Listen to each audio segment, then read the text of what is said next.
Okay, good morning, everybody. Glad to see everyone this morning, though it is a rainy day. I think Sandy has a sense of humor. We're going to sing Blue Skies and Rainbows later today. Somewhere, but not here. Hope everyone's had a good week despite the weather and the temperature changes, and it is the Lord's Day, so we're here to be encouraged, at least edified for the beginning of a brand new week. That holds more rain from what I've heard. Does anybody need a book? No? Barry.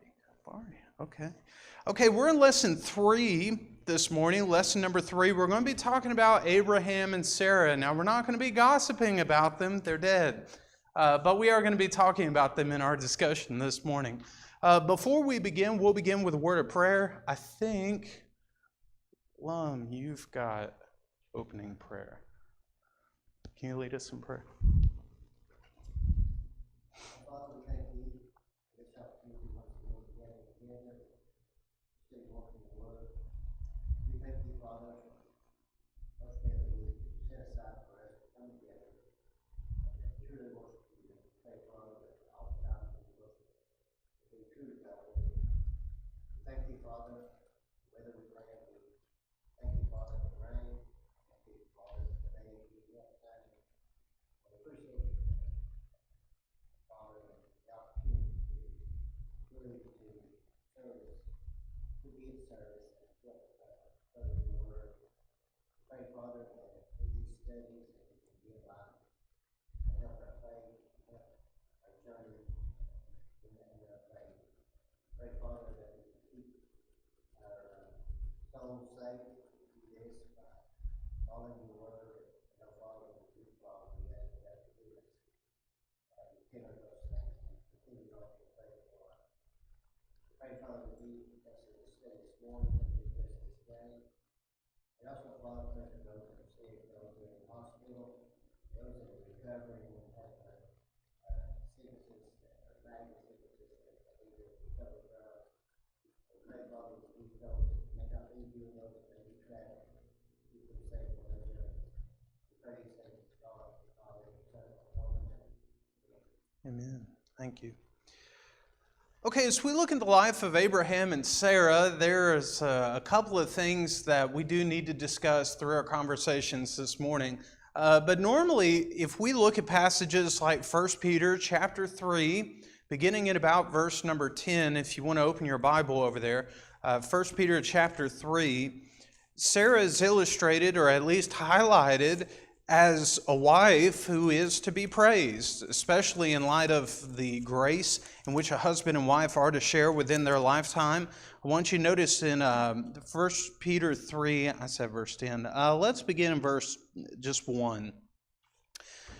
Wives, likewise, be submissive to your own husbands, that even if some do not obey the word, they without a word may be won by the conduct of their wives, when they observe your chaste conduct, accompanied by fear, that is, godly fear. Do not let your adornment be merely outward, arranging the hair, wearing gold, or putting on fine apparel. Rather, let it be the hidden person of the heart, with the incorruptible beauty of a gentle and quiet spirit, which is very precious in the sight of God. For in this manner in former times the holy women who trusted in God also adorned themselves, that is, with chaste conduct and godly fear, back to verse 2, being submissive to their own husbands, as Sarah obeyed Abraham, calling him Lord, whose daughters you are, if you do good and are not afraid with any terror. Now, just from this illustration by itself, it is not saying that if you marry someone, wives, you are to call your husbands Lord, my liege, my master. That's not what this text is saying. But rather it's showing the appropriate respect, where respect is demanded in the marriage relationship. You know, you look at Ephesians chapter 5, and it would talk about that husbands are to love their wives. Bill Haywood did a lesson talking about the opposite, where he was focusing on women. And in that text, it would say that women were to respect their husbands. And it's showing the proper authority structure within the marital realm. But what's that had to do with Sarah? When I look at the story of Abraham and Sarah, beginning at the end of chapter 11 of Genesis, and I work my way over to, we could do one of two bookends. We could do chapter 23, which is the death of Sarah in the cave of Machpelah, or we could do chapter 25, which focuses on the death of Abraham. I think in light of this being biblical families, there is a principle to consider in light of Abraham and Sarah. Not a whole lot is said about Sarah other than what we find from chapter 16 with what we would consider to be the big blunder between her, Hagar, and Abraham, which brought about Ishmael. But that wasn't the promised seed that God had promised Abraham back in chapter 15. So when I look at the life of Sarah, what am I to learn? Well, let's start with what do we know about Abraham? If we talk about Abraham, what do you know about Abraham? Besides he had many sons and he had a right arm, left arm, and all that. That song is not really informational. What is Abraham known for in the New Testament? Father of many nations, which is in fact what Abraham means. Abram means exalted father, and Abraham means father of a multitude or exalted over a multitude. So he's a father of nations.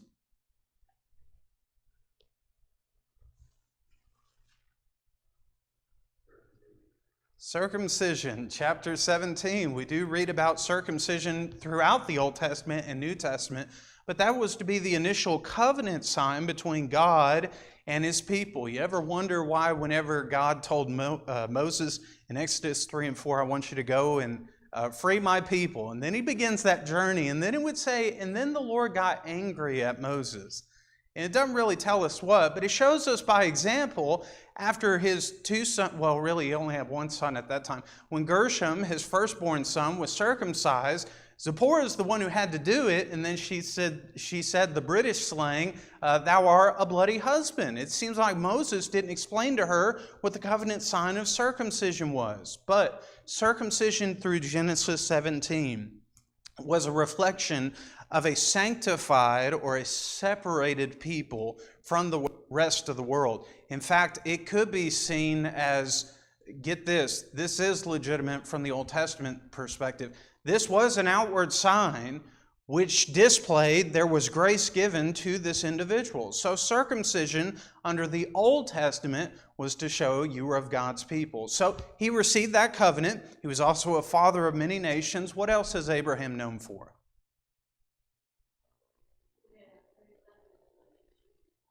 He had a very loving relationship with God. In fact, there's certain phrases about Abraham that's not stated about anyone else. If you look in passages like Isaiah 41, verse number 8, it would say that he was called a friend of God. In fact, the blessings that were given to him, if you look in chapter 18, there's a really cool statement about Abraham. I think I brought this up before. But I just think it's so cool how God brings this up. After he receives, what do they call that? You get visitors who come to your house and you take care of them. What's that called? Yeah, hospitality. Hospitality. After the hospitality episode in the beginning half of the text, which actually is a reaffirmation of the covenant promise from chapter 17 to Sarah, if you look in verse 16 and following, Abraham follows the Lord and the two angels off. And it would say that when he was talking to God, God kind of had internal struggle within himself. Notice what he would say in the text. He would say in verse 17, "Shall I hide from Abraham what I'm doing, since Abraham shall surely become a great and mighty nation, and all the nations of the earth shall be blessed in him. For I've known him." Now, this is important. There's going to be a great blessing through this man, but then God also says, "I've known him in order that he may command his children and his household after him, that they keep the way of the Lord to do righteousness and justice, that the Lord may bring to Abraham what he has spoken to him. In other words, what God is saying is, should I really hide what I'm going to do from Abraham when I consider the future of this man, which he hasn't had Isaac yet, he's had Ishmael, but it would say that he would be one whom all nations of the earth would be blessed through him. Now, we already know that when we look at chapter 15, and we connect that thought with Galatians 3, we'll talk about here in a second. But it would say in verse 19, he will be so faithful to God that it's not just his faith, but it's the example and kind of the principles that he instilled both in his family and in his households. One of the greatest contrasts that you find between chapter 18 and chapter 19, when you look at how many servants Lot has to tend to the two angels who come to destroy Sodom and Gomorrah, do you remember how many servants it says Lot had?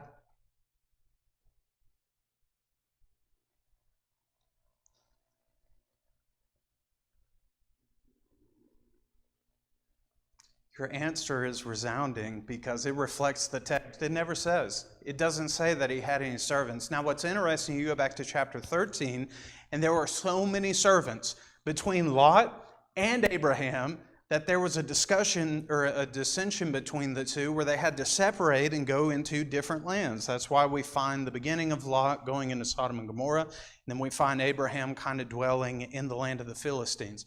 But with that said, Lot isn't even known, even though Jude would say that he was righteous, Peter would say that he was righteous. He wasn't one whose influence carried over into the rest of his household. Now, I want you to think very carefully about this. There are a lot of people who make the claim, I'm a faithful child of God, and maybe rightfully so. I'm not dissing that. But sometimes we rest so much over I'm faithful that we tend to cast a blind eye over what is our actual influence on people. You know, you look at a lot of families, especially in the olden days, typically everybody, when Grandpa entered the room or Grandma entered the room, that was normally like the talk of the house. People wanted to be like him or like her. It was something about their character that everybody really looked up to.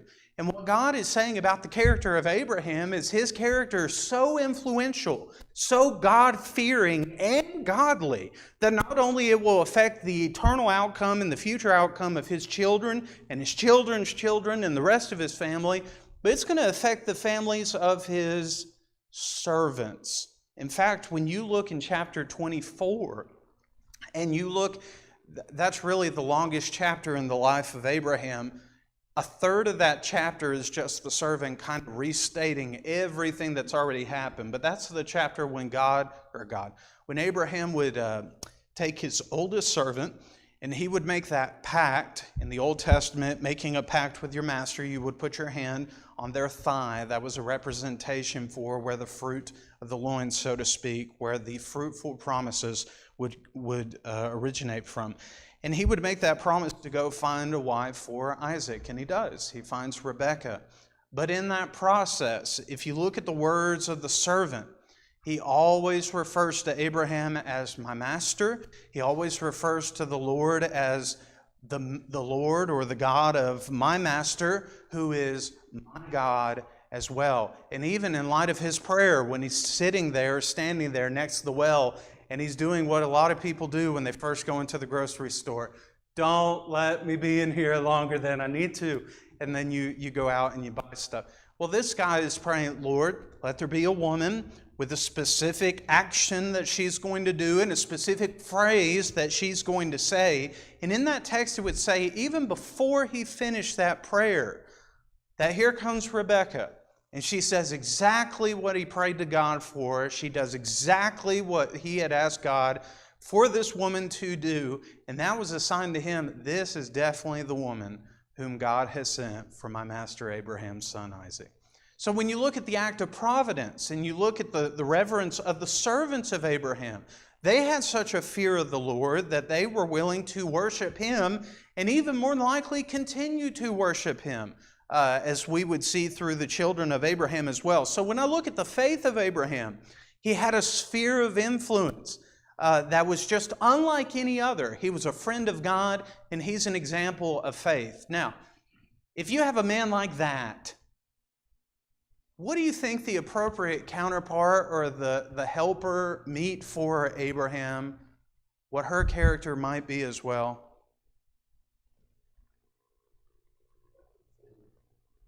About the same? Yeah, that's very wise words. Very wise words. You know, when we talk about Sarah, typically what we begin to think with is she's the one who laughed at God.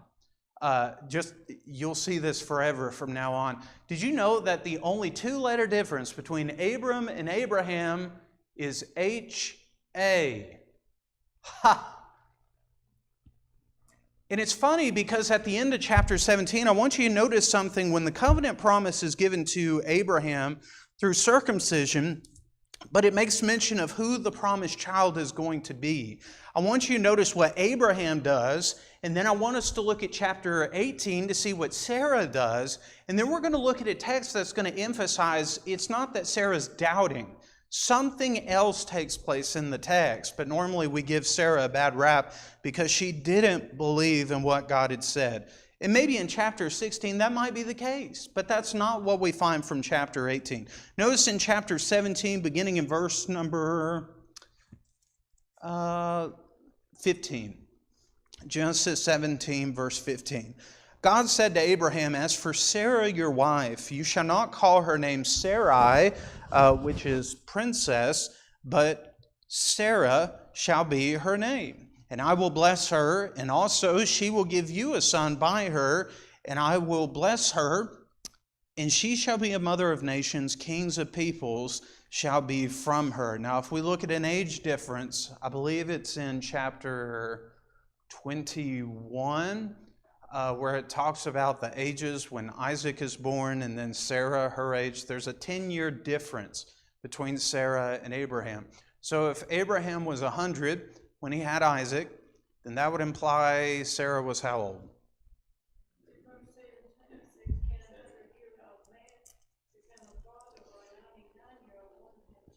Hey, there's the other one.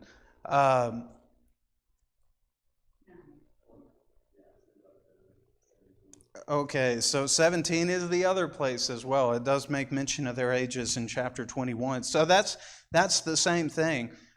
So 90 years old. I know we've got ladies in here who are around that age. Having children's not really on the list. That is way gone, way gone. In fact, even the text would say that they were beyond the age of childbearing. So naturally speaking, they understood we have sailed that ship, it is gone. But God says, no, you're going to have a child. And if God says you're going to have a child at 90, or in Abraham's case, you're going to have a child at 100, then I guess that's going to happen. Because God said it will. What an exciting time. Baby showers for the golden years. But anyways, if you notice in verse 17, Abraham's response. Abraham fell on his face and laughed and said in his heart. Now this is important because we're going to see a similar text to this. Yeah, verse 17. Said in his heart, "Shall a child be born to a man who is 100 years old, and shall Sarah, who is 90 years old, bear a child?" Abraham said to God, "Oh, that Ishmael might live before you." And God says, "No. Sarah your wife shall bear a son. You shall call his name Isaac, and I will establish my covenant with him for an everlasting covenant, and with his descendants after him. As for Ishmael, I've heard you. Behold, I have blessed him, and will make him fruitful, and will multiply him exceedingly, and he shall beget," get this, 12 princes, "and I will make him a great nation. So my covenant I will establish with Isaac, whom Sarah will bear to you at this set time next year." Then he finished talking with him, and God went up with Isaac. Do we have a discrepancy in the text? We're looking at verse 17.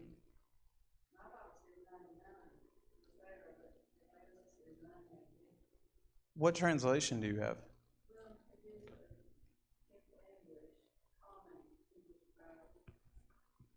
Hold on.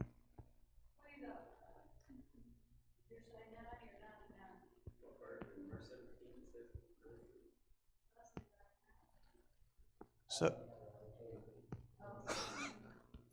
oh, he doesn't. He doesn't believe in that. Don't say nothing. Oh my. Okay. So then, what we would have to look at is what the source material would be.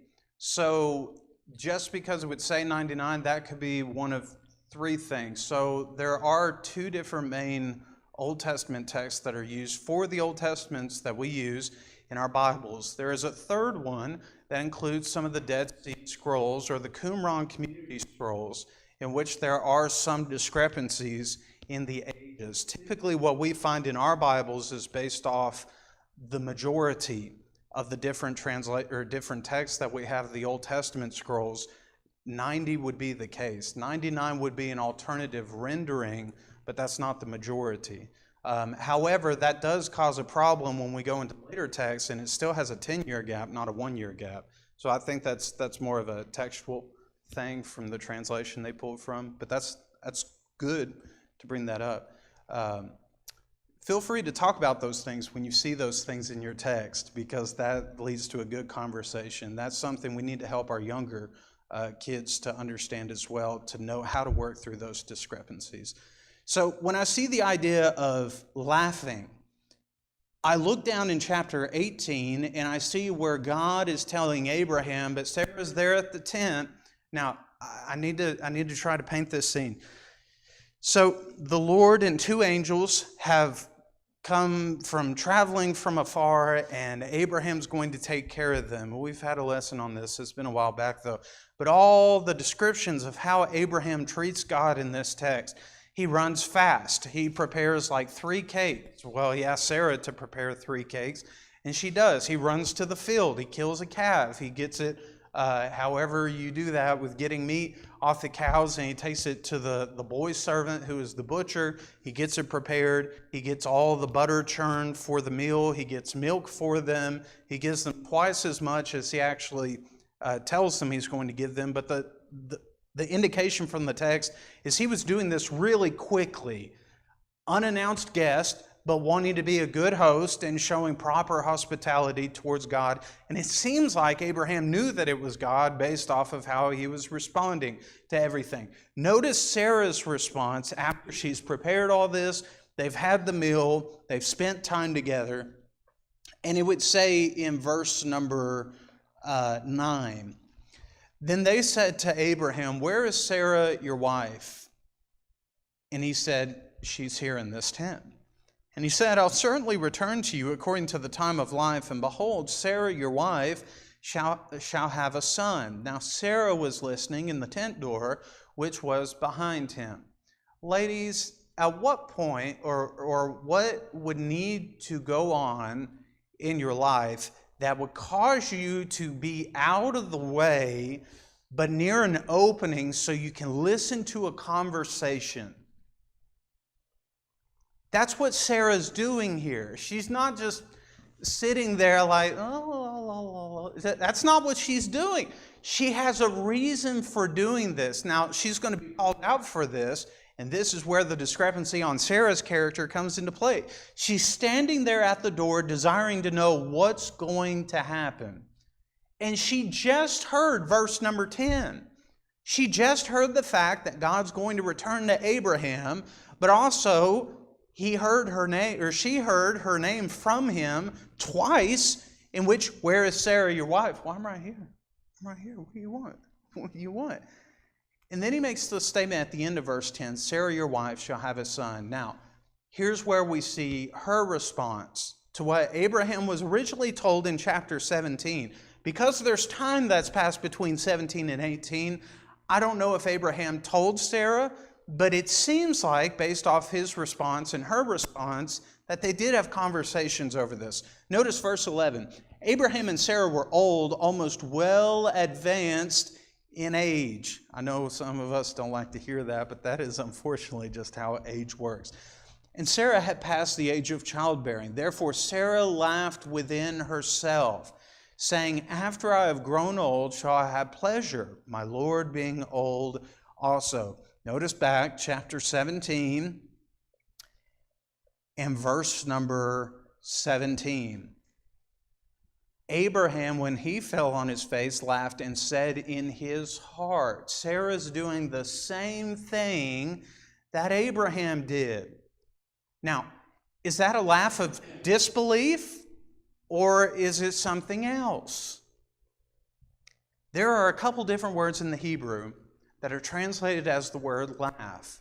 In this case, in 17:17, and also in Genesis 18, verse number 12, when it says that Sarah laughed within herself, same Hebrew word.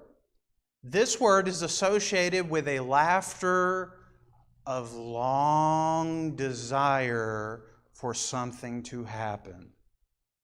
In other words, this is a dream I've always had, and God says I'm going to get it. How would you respond? That's the kind of laughter that Sarah has. Now, there are two different images I'm going to show. First off, what is normally seen from the younger to the older. It's no disrespect. It's just that is natural character. And then this is what's going on the inside of Sarah that God calls her out on. Normally, it is easy to find a woman who is more mature in years because she is not as giddy or talkative. Well, I guess it depends on the conversation. Not as talkative. She's more kept to herself. She's very proper. Older women are like that. That's just normal. Now, you compare that to, we could take the same woman in teenage years, and now we're all excited and we're more emotional, or at least we let our emotions be made known more. And boys are like this as well. I just think they're more dumber than girls most of the time. But, I mean, they're excited. They're giddy. They're happy. They're skipping around. I mean, you can just watch little girls in an elementary setting or middle school and high school. They'll act differently compared to women who are either in a nursing home, or it might be a women's group who gets together and they just do activities together. One's going to be more mature and more collected in their responses versus a younger child. Now, ladies, have you ever had a moment in your later years that has provoked a childhood giddiness within you? That's what's going on with Sarah here. I've been dreaming all my life I'll have just one child, just one. And at 90, now I don't know when the normal age of not being able to have children anymore is, but I'm going to figure that's somewhere in the 40s to 60s. I know that's a broad range, but I'm just showing my ignorance here. That's a very broad range. 30 years beyond what even the maximum of that limit is. This is not something she would have been thinking about during this entire time. And when she's finally told at the age 90, you're going to have a child, this is what I find from her. Notice again, she's laughing within herself. There's so much joy. How in the world can this be? After I've grown old, shall I have pleasure in my Lord, being old also? And then the Lord says, I got you. Sarah, did you just laugh? No, I didn't. No, I didn't. Yes, she did. That's more of a childish cover-up attitude. In fact, when you look at when Isaac is born, same word used as chapter 18 and chapter 17. Go to the beginning of chapter 21. Notice what Sarah says is going to happen, and this is how I know this is a joy-fulfilled type excitement laughter. Notice in verse 1, Genesis 21, the Lord visited Sarah as he had said, for the Lord did for Sarah as he had spoken. For Sarah conceived and bore Abram a son in his old age at the set time which the Lord had spoken to him. And Abraham called the name of his son which was born to him, which Sarah bore to him, Isaac. Then Abraham circumcised his son Isaac when he was 8 days old, as God commanded, and Abraham was 100 years old when his son Isaac was born to him. And Sarah said, now here's the key phrase, God has made me laugh, and all who hear will laugh with me. She also said, who would have said to Abraham that Sarah would nurse children, for I have borne him a son in his old age. Now, when you hear that someone's going to have their first child or maybe they're pregnant again and they're going to have child number, blah, blah, blah, whatever number. Is your first response, no, there's no way. No, you're pulling my leg. That's not the laughter under consideration. The laughter here is a celebratory type occasion. In fact, if you consider Mary and Elizabeth, when they're talking to each other in Luke chapter 1, it's that same kind of giddiness of exchanging stories and tell me everything that happened, and I'm so excited. And it's almost like the idea when the baby, when it heard the voice of Mary, it leaped for joy in the womb. That's the same kind of excitement we're seeing here. So when I see Abraham laughed within himself, that is a pure streak of excitement.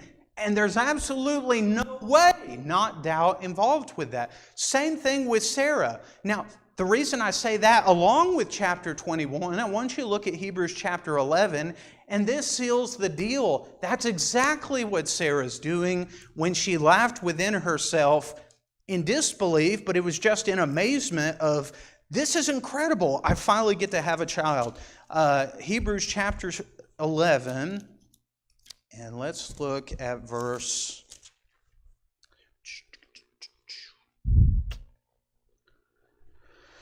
11. Hebrews 11, verse 11. By faith, Sarah herself also received strength to conceive seed, and she bore a child when she was past the age, because she judged him faithful who had promised. Now, if I look at how Abraham thinks of the promise made to Isaac in verse 17, same chapter, I want you to notice what Abraham thought. That also is a reflection of the character of Sarah.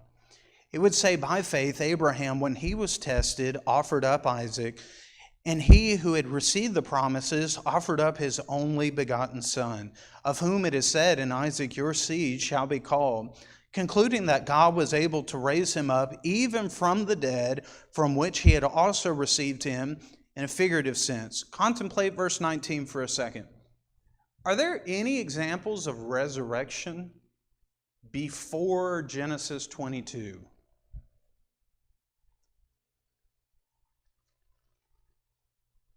Nope. In fact, we don't really get a resurrection story until we get to 1 Kings. That's about 1,000+ years from this time frame. God had never done that before. And Abraham had such faith, it had never happened before. He still believed God was still going to give him Isaac, regardless of what happened to Isaac, because he had made the promise through chapter 17 and 22 that Isaac is going to be the promised seed. Now, what it does not state here is Sarah's response to this. But I draw your attention back to what was just read in verse number 11. She judged God faithful who had promised. Do you think Abraham would have just said, hey, I need to take Isaac on this trip, and tell me your gut feeling when you hear this? Yeah, God asked me to sacrifice him. How do you think Sarah's going to fly with that? You are not killing my baby. That's not going to happen. Even in light of the text, he would have been somewhere from, based off the Hebrew words, somewhere between the age of 11 to at most 16. He would have been in his teen years. Sarah had to comply with this as well. But I don't read about Sarah in chapter 22, which I like to joke around. I think maybe Abraham finally told Sarah what happened in chapter 23. That's what killed her. That's my joke. But she was okay with it. She trusted God. So when I see that she laughed at God just from hearing that statement, she laughed within herself saying, shall this pleasure be mine? This is an act of faith being reflected. God isn't calling Sarah out for being doubtful, but rather he's just saying, Sarah, is your true emotions coming to the surface? Is this really how you feel about it? No, I didn't laugh. I didn't laugh. And that's okay. That's human nature. We should respond with joy in moments that call for joy. We should respond with sorrow in moments that call for sorrow. I'm not saying be an emotional mess, but sometimes we shouldn't try to hide our emotions from God when God already knows what we're feeling. He just says, be real with me. I'm being real with you. So in this text in Hebrews 11, it tells me by faith there was instruction. It wasn't just hoping for things and certain things that had to transpire in order for God's promise to take place. When I look at that kind of faith from Sarah, and I consider the kind of man that Abraham was, I wonder if maybe that could be my faith to help support the helper God has given me. Do you find that your faith is an isolated faith? And what I mean by that is that there is a physical longing towards your spouse. That's normal. That's just natural affection. But what about reciprocating faith? Do they drown your faith? Do they discourage you? Do they disappoint you? Is it something that I don't want to talk about it? Or is it something you're actively trying to seek how to reciprocate that faith to influence them to change? I call your attention back to 1 Peter chapter 3, where even Peter would say, if a wife has an unbelieving spouse, even if it's not the word, that they may be won over without a word by the conduct and the fear of their wife. Which tells me your example can influence people spiritually for the better. They don't have to drown you out, which is why it is important and necessary. Have those conversations they don't want to have. I almost reflect on the rich man. It doesn't tell us this in Luke 16. Is it possible that maybe with the rich man and Lazarus, that maybe the rich man also had family? I'm not talking about the 5 brothers. I'm talking about, do you think that maybe he could have had a wife, or he could have had children, or there could have been people that maybe every once in a while he considered to be close friends or acquaintances in his life? Do you think the rich man was pleading to Abraham and Lazarus, go take the word back to them. They need it. They don't need to go here. Now, here's where this conversation normally ends in most people's minds. If someone doesn't want to follow God, and they've made that clearly known, the rich man has been screaming from torment much longer than the ones who do not want to know. I'm not saying force the gospel down their throat, but what I am saying is don't quit on their soul. There are people begging you, talk to them. Help them. They do not need to go where these other people are, which if we talked with them in some way, or maybe it's not our speech. Again, going back to 1 Peter 3, maybe it's about your actions, how you treat them. If your actions haven't charged or maybe potentially carried up a conversation over, why did you do that? And you know the answer is just because I'm trying to live like Christ, and I know you're not going to like this. Maybe consider carefully what actions might you need to do or live like in order to provoke a response of curiosity from those around you. That means you'll have to think a little bit outside the box. But don't be so complacent in relationships that those conversations never come up. And not the conversation of, you never come to services, you never do this. All that turns into is complaining. Without a word can win them over. How do we do that? That's careful thought, careful planning. So if I consider the attitude of Sarah, and I connect that with Abraham, both of their faith reflect a marriage that really is a healthy marriage, a marriage that reflects a marriage that honors God in all that they say and do, Now, we could also look at Romans chapter 4. If we were to connect the idea of the promises in chapter 22 of the giving of Isaac on the mountain, when you look in Romans 4, it gives us another characteristic of Abraham that is vital to our faith in the New Testament time. I want you to notice Romans 4, beginning in verse 1. What then shall we say that Abraham, our father, and he's talking to the Jews here, Paul is, our father has found according to the flesh? For if Abraham was justified by works, he has something to boast about. So if it's something that man just came up with, and God said, hot dog, I like that. I never told you to do that, but I really like that. That doesn't happen. God doesn't just by happenstance approve of what we do. There's a pattern we are to follow. If we don't follow the pattern, there's approval. So Abraham didn't just by luck figure out what God wanted. God had to talk to him. What does the Scripture say? Verse 3, Abraham believed God, and it was accounted to him for righteousness. Now to him who works, the wages are not counted as grace, but as debt. So if I did something and God said, man, I really like that. You found my favor. Here's my grace for you. Now suddenly God owes you something because you've just stumbled upon what you need to do. Real world interpretation, people do not just accidentally become righteous with God. That is never the case. But what I find is this refers back to chapter 15, and we're going to spend our last few moments, well, literally moments. Chapter 15, verse number 6 is where this statement is made. And normally what people do, they take away chapter 15 from where it's supposed to flow contextually from chapter 14. Chapter 14, there's two different major battles in the book of Genesis. There's the battle of the babies in Genesis 29 through 30, and then there's the battle of the 9 kings. That one's not quite as babbling, no pun intended. But in Genesis 15, it comes off the cuff of Lot being taken into slavery or as a captive, and then Abraham goes and he defeats Chedorlaomer and the other 4 kings of four kings of the Assyrian army, and he comes back and he brings back all these goods for the cities of the plain, for Sodom, for Gomorrah, for the other 3 cities down there. But at the end of 14, I find there are 2 people who offer Abraham gifts.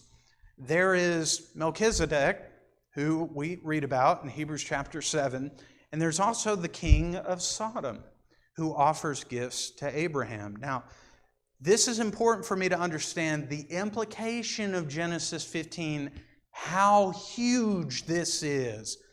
If you have just liberated an entire city and brought back all their captives and all their treasures that were stolen from them in POW or wartime thing, would you accept a gift from that city that does not have a good reputation at all, whether in the community or even by God's standards? That's why I find in the beginning of chapter 15 why God says what he says when God realizes Abraham just rejected a huge earthly reward. He would say, Abraham, do not be afraid. I am your shield, your exceedingly great reward. So what's God going to give him? I'm going to give you a family. I'm going to give you a nation. I'm going to make you a great name, which goes to show worldly fame sometimes, if not all the time, period, should not be our main focus in life, especially considering we're going to find from chapter 23 as well. Abraham was very careful what deals he made with people in the world, because he understood that if he took things from certain people, they would use that exchange as leverage to elevate their position of fame and popularity by saying, look how I've equipped Abraham to do something, or look how I've built up Abraham to a great and mighty person or a great name. I did all that. God says, Abraham, I'm going to reward you myself because you didn't take a worldly perspective of building influence. You took my name. In fact, in the previous chapter, it would say that he exalted God in verse 19 and 20. But that's what God is saying. So when it says that Abraham believed God and God accounted it to him for righteousness, This is Abraham has exhausted his right of the firstborn in chapter 12. He left his land. He has no possessions. He's a foreigner and a pilgrim. And he says, God, if it came down between me receiving all the riches of the world versus all the riches you could ever give me, I will live in poverty if that means I receive your absolute best. My, what lessons we could learn from that. Oh, and Sarah also was willing to live with that. We should remember that Sarah's faith was just as impactful in biblical history and in our lives today as much as Abraham's. If we forget that, then aren't we really diminishing how influential a wife can truly be for her husband? Thank you for your time and attention. We'll be back in about 10, 12 minutes.